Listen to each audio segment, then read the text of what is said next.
মিলাদুন নবী করা যেত না, কারণ নবীজি করছে না। আর ঈদে মিলাদুন নবী নবীজি করছে না। ঈদে মিলাদুন নবী অর্থ কি? নবীজির আগমনের আগমন।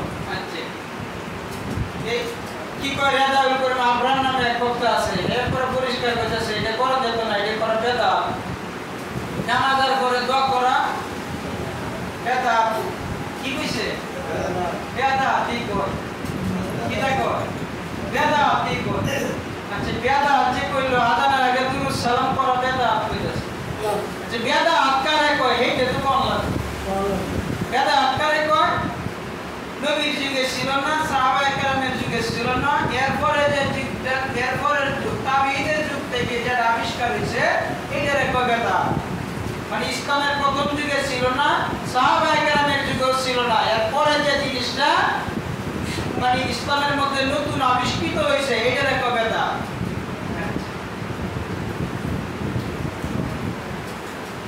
এই যদি বেদাতই হয় ঢালাওভাবে বেদাত, কিন্তু বেদাতটা হইছে দুই প্রকার। বেদাত কয় প্রকার? দুই প্রকার। একটা কি বেদাত কইছে কিছু পায় নাই, খালি কইব বেদাত। কইতেছে নবীর যুগে আযান আসেননি,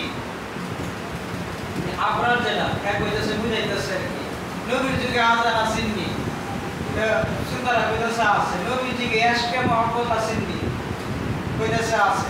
আচ্ছা, আযান নবীর যুগে আছে, ইশকে রাসূল নবীর যুগে আছে, কিন্তু নবীর যুগে আগে কি আযানের আগে দুরূদ সালাম পড়তো? এই নবীর যুগে যেটা ছিল না, সাহাবায়ে কেরামের যুগে যেটা ছিল না, এটা সুন্নতের অন্তর্ভুক্ত না, এটাই বেদাত। এটা কি? আমিও কই এটা বেদাত। কি?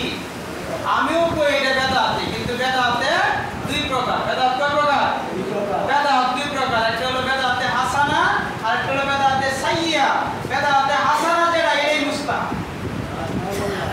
সুবহানাল্লাহ, সুবহানাল্লাহ। বেদাতে হাসানা যেটা ইসলামের জন্য কল্যাণকর, ইসলামের কোনো ক্ষতি যার দ্বারা হয় না, যার দ্বারা ইসলামের উপকার হয়, এটাই হলো বেদাতে হাসানা। বেদাতে হাসানা যেটা এটাই মুস্তাহাব। সুবহানাল্লাহ। শরীয়তে বেদাতে হাসানা কয়ে তো প্রকাশ করা হয় না, বলা হয় মুস্তাহাব।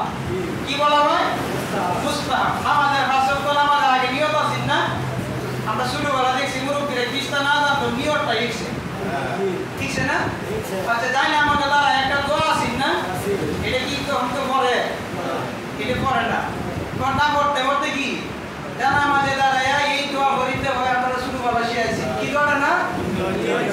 ইন্নী ওয়াজ্জাহতু ওয়াজহিয়া লিল্লাযী ফাতারাস সামাওয়াতি ওয়াল আরদি হানিফা ওয়া মা আনা মিনাল মুশরিকিন। এই যে কোরআনুল কারীমের এই আয়াতটা জানা আমাদের দ্বারা পড়তো, এটা জানা আমাদের পড়া, এটা ছোটবেলা আমরা শিখেছি, জানা আমাদের দ্বারা এই দোয়া করিতে হয়। আচ্ছা, এই যে দোয়াটা জানা আমাদের দ্বারা পড়া, এটা কত আর কিতাবে আইছে, এই দোয়াটা পড়া ফরজ না, ওয়াজিব না, সুন্নত না, এটা মুস্তাহাব। এটা কি? মুস্তাহাব। এটা মুস্তাহাব দোয়া। কারণ আমরা যখন বলি ইন্নী ওয়াজ্জাহতু ওয়াজহিয়া লিল্লাযী, আমার চেহারা মুবারক আল্লাহর দিকে ফিরাইলাম, আমরা যখন জানা আমাদের দ্বারা এই নিয়মটা করতেছি। আচ্ছা, কোন এটা কি ভালো না খারাপ? ভালো। এরপরে কোরআনুল কারীমের আয়াতে কারিমা এটা তেলাওয়াত করবেন, প্রত্যেক অক্ষরের বিনিময়ে আল্লাহ 10টা করে নেকি আপনারা দান করেন। সুবহানাল্লাহ। এইটারও বেদাত কইতে কইতে এটা বন্ধ করে দিছে। সুবহানাল্লাহ। এটাও বেদাত। আরবিতে নিয়ত করা এটাও বেদাত। আরবিতে নিয়ত করা মুস্তাহাব। 5 ওয়াক্ত নামাজে আরবিতে নিয়ত করা কি? মুস্তাহাব। মুস্তাহাব। নাওয়াইতু আন উসাল্লি আলিল্লাহি তাআলা রাকাতাই সালাতিল ফাজরি সুন্নাতি রাসূলিল্লাহি তাআলা মুতাওয়াজ্জিহান ইলা জিহাতি কাবাতি শরীফতি আল্লাহু আকবার। এই নিয়ত ভুলে আগে মানুষ করতো না, কিন্তু ওহানার করে না, ওহানার করে না। এই নিয়মটা এইটিরও বেদাত। আচ্ছা, এইটাও বেদাত। এটা কি? এটাও বেদাত, কিন্তু বেদাতে হাসানা। এটাও বেদাত, কিন্তু বেদাতে হাসানা যেটা উত্তম বেদাত। আমরা যখন নিয়ত করলেন আরবিতে, এতে কি অসুবিধা আছে? না। ইসলামের কোনো ক্ষতি আছে? না। ইসলামের কোনো ক্ষতি যে বেদাতে তার না হয়, ইসলামের উপকার হয়, এটা বেদাতে হাসানা মুস্তাহাবা। এই আমলটা করতে শুরু হয়েছে আল্লাহর ওলিগণ পক্ষ থেকে। সুবহানাল্লাহ। এই আমলটা আল্লাহর ওলিগণের পক্ষ থেকে শুরু হয়েছে। মুস্তাহাব যে আমলগুলি আছে, এই আমলের কথা কোরআনে খুঁজতে পাইতেন না, হাদিসের মধ্যে পাইতেন না। কারণ মুস্তাহাব আমলের কথা